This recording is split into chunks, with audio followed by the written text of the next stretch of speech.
Good morning, friends. One of the truths you learn in prison is that the world is small, very small indeed. True, the Gulag Archipelago, although it extended across the entire Soviet Union, had many fewer inhabitants than the Soviet Union as a whole. How many there actually were in the archipelago, one cannot know for certain. We can assume that at any one time there were not more than 12 million in the camps. As some departed beneath the sod, the machine kept bringing in replacements. And not more than half of them were politicals. 6 million, well, that's a small country, Sweden or Greece, and in such countries many people know one another. And quite naturally, when you landed in any cell of any transit prison and listened and chatted, you'd be certain to discover you had acquaintances in common with some of your cellmates. And so D, after having spent more than a year in solitary confinement, after Sukhanovka, after Ryumin's beatings and the hospital, could land in a Lubyanka cell and give his name. And then in there a bright cap named F would greet him. Aha, so I know who you are. So now I know who you are. Where from? D shied away from him. You are mistaken. Certainly not. You are that very same American, Alexander D, whom the bourgeois press lied about, saying you had been kidnapped. And Tass denied it. I was free at the time and read about it. I love that moment when a newcomer is admitted to the cell for the first time. Not a novice who has only recently been arrested and will inevitably be depressed and confused, but a veteran Zek. And I myself love to enter a new cell. Nonetheless, God grant that I never have to do it again. With an unworried smile and an expansive gesture. Hi, brothers. I throw my bag on the bunks. Well, so what's new this past year in Butriki? We begin to get acquainted. Some fellow named Suvorov, a 58. At first glance, there's nothing remarkable about him, but you probe and pry. At the Krasnoyarsk transit prison, a certain Makotkin was in his cell.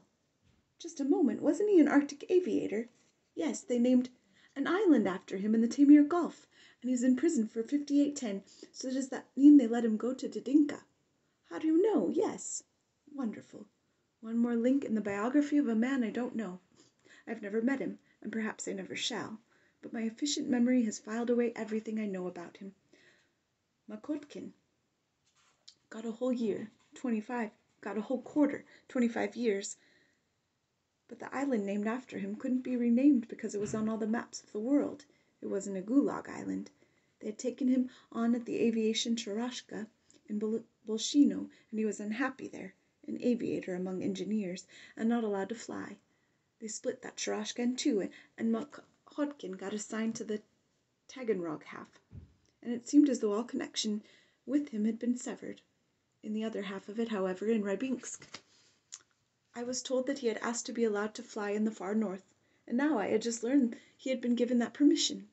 This was not information I needed, but I had remembered it all, and 10 days later I turned up in the same Butriki bath box. There were such lovely boxes in the Butriki, with faucets and small washtubs so as not to tie up the big bath chambers.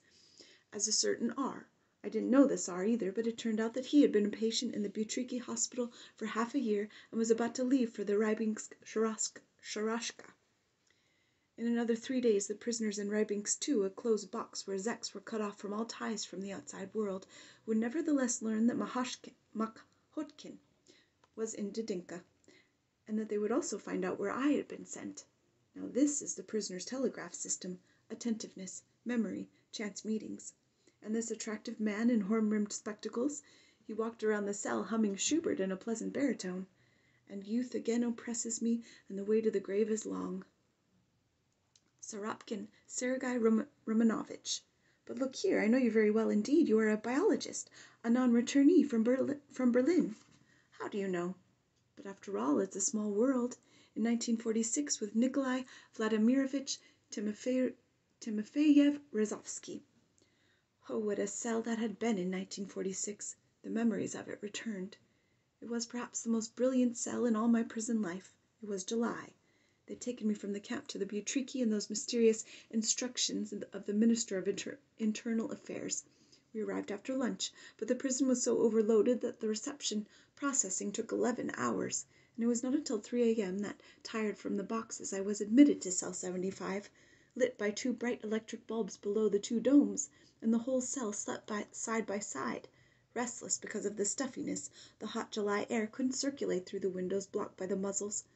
Sleepless flies kept buzzing, and the sleepers twitched when the flies lit on them. Some of the prisoners had put handkerchiefs over their faces to keep the light out of their eyes. The latrine barrel smelled acrid. Everything decayed more quickly in such heat. 80 people were stuffed into a cell for 25, and this was not the limit either. Prisoners lay tightly packed together on the bunks to the left and right, and also on the supplementary planks laid across the aisle. And everywhere feet were sticking out from under the bunks, and the traditional Butriki table cupboard was pushed back to the latrine barrel. That was where there still was a piece of unoccupied floor, and that is where I lay down. And thus it was that whoever got up to use the latrine barrel before morning had to step across me. When the order, "Get up," was given, shouted through the swill trough in the door, everything started to stir. They began to take up the planks from across the aisles and push the table to the window. Prisoners came up to interview me, to find out whether I was a novice or a camp veteran. It turned out that 2 different waves had met in the cell. The ordinary wave of freshly sentenced prisoners being sent off to camp, and a reverse wave of camp inmates who were all technical specialists, physicists, chemists, mathematicians, design engineers, all being sent to unknown destinations, to some sort of thriving scientific research institutes. At this point I relaxed. The minister was not going to hang a new stretch on me. I was approached by a man who was middle-aged, broad-shouldered, yet very skinny, with a slightly aquiline nose. Professor Timofeyev Rozovsky, president of the Scientific and Technical Society of Cell 75. Our society assembles every day after the morning bread ration next to the left window. Perhaps you could deliver a scientific report to us. What precisely might it be? Caught unaware, I stood before him in my long bedraggled overcoat and winter cap.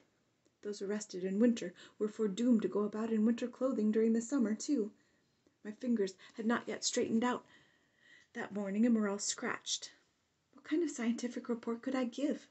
And right then I remembered that in camp I had recently held in my hands for 2 nights the Smith Report, the official report of the United States Defense Department on the first atom bomb, which had been brought in from outside. The book had been published that spring. Had anyone in the cell seen it?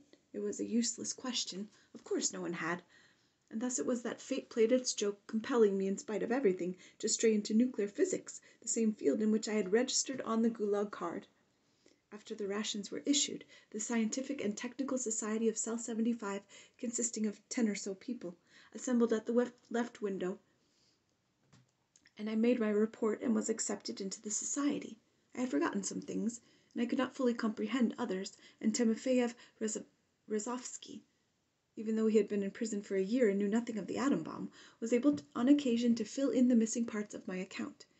An empty cigarette pack was my blackboard, and I held an illegal fragment of pencil lead. Nikolai Vladimirovich took them away from me and sketched and interrupted, commenting with as much self-assurance as if he had been a physicist from the Los Alamos group itself. He actually had worked with one of the first European cyclotrons, but for the purpose of irradiating fruit flies. He was a biologist, one of the most important geneticists of our time. He had already been in prison back in Zabrek. Not knowing that, or perhaps knowing it, had the courage to write in a Canadian magazine. Russian biology is not responsible for Lysenko. Russian biology is Timofeyev Rozovsky. And during the destruction of Soviet biology in 1948, Zabrek paid for this. Schrödinger, in his small book, What is Life, twice cited Timofeyev Rozovsky, who had long since been imprisoned. And there he was in front of us, and he was simply bursting with information concerning all possible sciences. He had that breadth of scope which scientists in later generations don't even want to have. Or is it that the possibilities of encompassing knowledge have changed? And even though at the moment he was so worn down by the starvation of the interrogation period that these exercises were very difficult for him.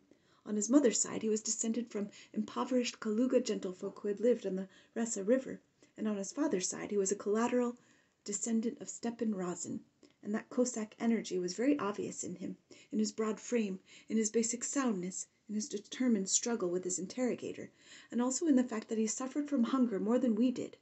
And his story was this. In 1922, the German scientist Vogt, who had founded the Brain Institute in Moscow, had asked to have 2 talented graduate students sent abroad to work with him permanently. And that was how Timofeyev Rozovsky and his friend Sarapkin had been sent off on a foreign assignment with no time limit. And even though they did not have any ideological guidance there, they nonetheless achieved great things in science. And when in 1937 they were instructed to return to their homeland, this seemed to them, since it meant interrupting their work, impossible. They could not abandon either the logical continuation of their own researches or their apparatus or their students. And no doubt they also couldn't do it because back in the motherland they would have been compelled to pour shit publicly all over their 15 years of work in Germany. And only that would have earned them the right to go on existing. And would it have earned it for them? And so they became non-returnees, remaining patriots nonetheless.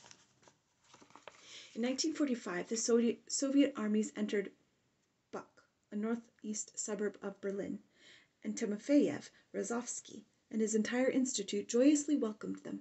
Everything had worked out in the best possible way, and now he would not have to be separated from his institute. Soviet representatives came to inspect it and said, put everything in packing cases and we'll take it all to Moscow. That's impossible, Timofeyev objected. Everything will die on the way. The installations have taken years to set up. The bigwigs acted astonished, and very shortly after that Timofeyev and Sarapkin were arrested and taken off to Moscow. They were naive. They had thought that the institute would not be able to operate without them. Well, even if it didn't operate, the general line of the party must triumph. In the big Lubyanka, it was very easily proven that to the arrested individuals that they were traitors of the motherland, or to it, and they were sentenced to 10 years. And now the president of the Scientific and Technical Society of Cell 75 took heart from the thought that he hadn't made any errors. In the Bitriki cells, the arched metal frames supporting the bunks were very, very low. Even the prison administration had never thought of having prisoners sleep under them. Therefore, you first tossed your neighbor your coat so that he could spread it out for you under there. And then you lay face down in the aisle and crawled your way in. Prisoners walked through the aisle. The floor underneath the bunks was swept maybe once a month, and you could wash your hands only during the evening trip to the toilet, and even then without soap. And it was thus impossible to say that you could perceive your body as a divine vessel. But I was happy. There on the asphalt floor, under the bunks in a dog's den with dust and crumbs from the bunks falling in our eyes, I was absolutely happy without any qualifications. Epicurus spoke truly. Even the absence of variety can be sensed as satisfaction when a variety of dissatisfactions has preceded it. After camp, which had already seemed endless, and after a 10-hour work-day, after cold, rain, and aching back, oh, what happiness it was to lie there for whole days on end, to sleep, and nevertheless receive 1.5 pounds of bread and 2 hot meals a day, made from cattle feed or from dolphin's flesh. In a word, the by-tier health resort. To sleep was so important. To lie there on one's belly, to cover one's back, and just to sleep. When you were asleep, you didn't spend your strength nor torment your heart. And meanwhile your sentence was passing. Only our life crackles and sparks like a torch. When our life crackles and sparks like a torch, we curse the necessity of spending 8 hours uselessly in sleep. When we have been deprived of everything, when you have been deprived of hope, then bless you 14 hours of sleep. But they kept me in that cell 2 months, and I slept enough to make up for the past year and the year ahead, and during that time I moved forward under the bunks to the window, and then all the way back to the latrine barrel, and on the bunks this time, and then on the bunks I moved to the archway. I was sleeping very little by this time. I was gulping down the elixir of life and enjoying myself. In the morning, the Scientific and Technical Society, then chess, books, oh, those itinerant books. There were only three or four for 8 or 10 people, and there was always a waiting list for them. Then a 25-minute walk outdoors, a major chord. We never refused our walk, even when it was raining heavily. And the main thing was people. Nikolai Andreyevich Semyonov, one of the creators of the Dnieper hydroelectric dam and power station. His POW friend, the engineer F.F. Karpov, witty, caustic Victor Kagan, a physicist. The musician and conservatory student Volodya Klempner, a composer, a woodcutter and hunter from Vyatka forests, as profound as a forest lake, an Orthodox preacher from Europe, Yevgeny Ivanovich Divnik. He did not confine himself to theology, but condemned Marxism, declaring that no one in Europe had taken it seriously for a long while, and I defended it, because, after all, I was a Marxist, and even a year ago I would have confidently demolished him with quotations. How disparagingly I would have mocked him. But my first year as a prisoner had left its mark inside me, and just when had that happened? I hadn't noticed. There had been so many new events, sights, meanings, that I could no longer say, they didn't exist. That's a bourgeois lie. And now I had to admit, yes, they do exist. And right at that point my whole line of reasoning began to weaken, and so they could beat me in our arguments without half trying. And again the POWs kept coming and coming and coming. This was the second year of the wave of them that kept unceasingly coming from Europe. And once more there were Russian emigres from Europe, from Manchuria. One went about among the emigres seeking news of acquaintances by first asking what country they had come from, and did they know so-and-so? Yes, of course they did. And that is how I learned about the execution of Colonel Yesevich. And the old German, that portly German, now emaciated and ill, whom I had once upon a time, back in East Prussia, was it, 200 years ago, forced to carry my suitcase. Oh, how small the world really is. Strange fate that brought us together again. The old man smiled at me. He recognized me, too, and even seemed pleased by our meeting. He had forgiven me. He had been sentenced to 10 years, but he certainly didn't have anywhere near that long to live. And there was another German there, too, lanky and young, but unresponsive. Perhaps because he didn't know one word of Russian. You wouldn't even take him for a German right off the bat. The thieves had torn off everything German he had on and given him a faded old Soviet field shirt in exchange. He was a famous German air ace. His first campaign had been in the war between Bolivia and Paraguay, his second in Spain, his third Poland, his fourth in England, his fifth Cyprus, and his sixth the Soviet Union. Since he was an ace, he could certainly not have avoided shooting down women and children from the air. That made him a war criminal, and he got a prison sentence and a muzzle of 5 additional years. And of course there had to be one right-thinking person, like Prosecutor Kredov, in the cell.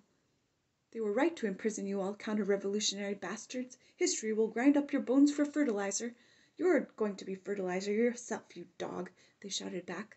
No, they will reconsider my case. I am innocent. And the whole cell howled and seethed, and a gray-haired Russian language teacher stood up on the bunks, barefoot, and wrung his hands like a latter-day Jesus Christ. Children of mine, make peace with one another. My children. They howled at him, too. Your children are in the Bryansk forest. We are nobody's children. All we are is sons of Gulag. After dinner, in the evening trip to the toilet, night cloaked the window muzzles, and the nagging electric lights below the ceiling lit up. Day divided the prisoners, and night drew them closer together. There were no quarrels in the evenings. Lectures and concerts were given, and in this, too, Timofeyev Rozovsky shone. He spent entire evenings on Italy, Denmark, Norway, Sweden. The émigrés spoke about the Balkans, about France. Someone delivered a lecture on Le Corbusier. Someone else delivered one on the habits of bees. Someone else on Gogol. This was when we smoked our lungs full. Smoke filled up the cell and hovered in the air like a fog. And there was no draught to pull it out the window because of the muzzles. Kostya Kulia, twin to me in age, round-faced, blue-eyed, amusingly awkward, stepped up to the table and recited to us the verses he had composed in prison. His voice broke with emotion. His verses were entitled, "My First Food Parcel," to my wife, to my son.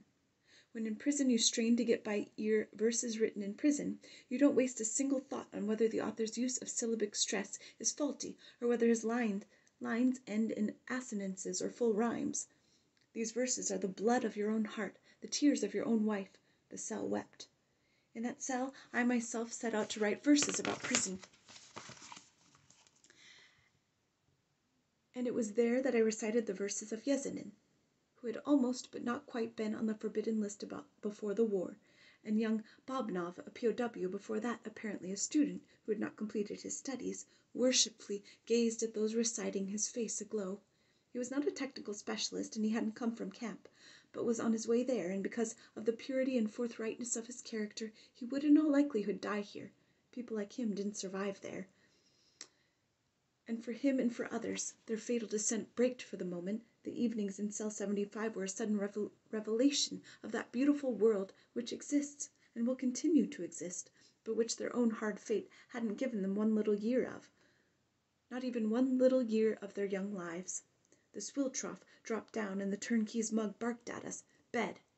No, even before the war, when I was studying at 2 higher educational institutions at the same time, and earning my way by tutoring, and striving to write, too, even then I had not experienced such full, such heart-rending, such completely filled days as I did in cell 75 that summer.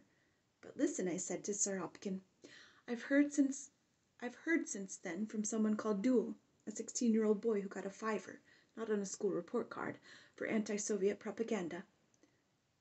What, do you know him too? He was on our prisoner transport to Karaganda.